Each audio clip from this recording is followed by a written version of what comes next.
بسم اللہ الرحمن الرحیم۔ حضرت حارث بن حسام رضی اللہ تعالیٰ عنہ نے حضرت صلی اللہ علیہ وسلم سے پوچھا اور کہا، یا رسول اللہ، آپ پر وحی کیسے آتی ہے؟ ان حضرت صلی اللہ تعالیٰ علیہ وسلم نے فرمایا، کبھی تو ایسے آتی ہے جیسے گھنٹے کی جھنکار، اور یہ وحی مجھ پر بہت سخت گزرتی ہے۔ پھر جب فرشتے کا کہا مجھ کو یاد ہو جاتا ہے تو یہ موقوف ہو جاتی ہے، اور کبھی فرشتے مرد کی صورت میں میرے پاس آتا ہے، مجھ سے بات کرتا ہے اور میں اس کا کہا یاد کر لیتا ہوں۔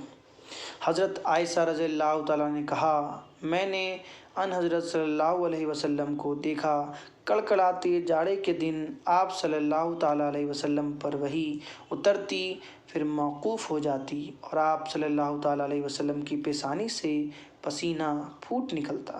بخاری حدیث نمبر 2۔